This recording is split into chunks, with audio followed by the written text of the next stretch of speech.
Good morning, Missouri. I'm Arielle. Cadet. Here are your top stories for today. Here at the Broadway Hotel, they're using more modern methods to get rid of their waste. Police took the woman in custody earlier right behind me. That man tells me that there was a firewall that blocked the fire from his unit. Missouri is the home of two large cities, Kansas City and St. Louis, and Chicago, which is just a state away. What's the difference between THC and CBD? THC is what gets you high. It has a psychoactive element to it. And CBD is more natural. African Americans account for 10% of the Columbia community, but they account for about 32% of traffic stops.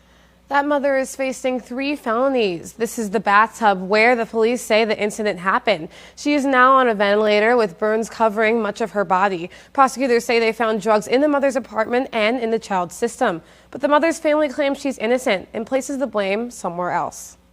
It was pretty hairy there for a while because we weren't even sure the baby was going to make it. Lake Ozark Police Chief Gary Launderville said the scene was very difficult. Sunday night, first responders found the 6-month-old with third-degree burns. Prosecutors blamed the girl's mother, Elizabeth Austin, for leaving the bathwater so hot. The water heater was set at the maximum possible setting, and so the water was coming out of the tap at over 130 degrees. Tonight, Austin's aunt and sister-in-law came to her defense. She's a good mom, and she should not be in jail. They say Austin was dealing with her 4-year-old child when the incident happened. Crystal Austin says the apartment is to blame for the baby's burns on 33% of her body. The apartment building ain't got a lock on the water thing, the hot water tank, because there's no way in the world, I don't care, that water should have been that hot. Heart-wrenching. The officers that were there, my detective responded as well as myself, and you know, anytime you have a 6-month-old baby, it's hard.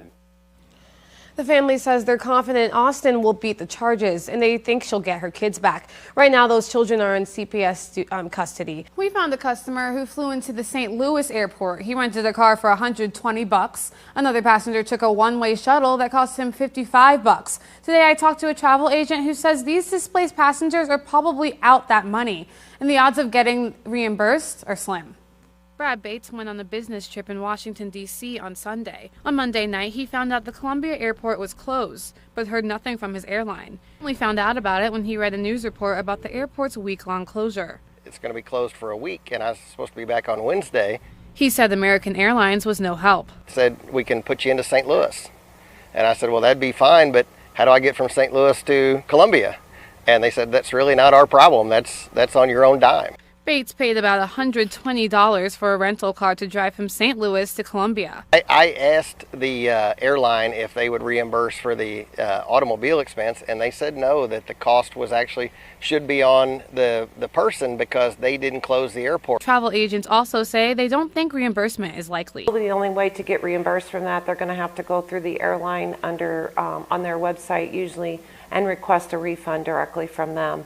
But I would probably say they probably won't be refunded for those car rentals and shuttle services. Christian says she wished travel agents were notified about the cancellation so they could better help travelers. It would have been nice if we would have been notified that this was going to happen, but unfortunately our clients heard it on the news before we did, and that's when they started calling us.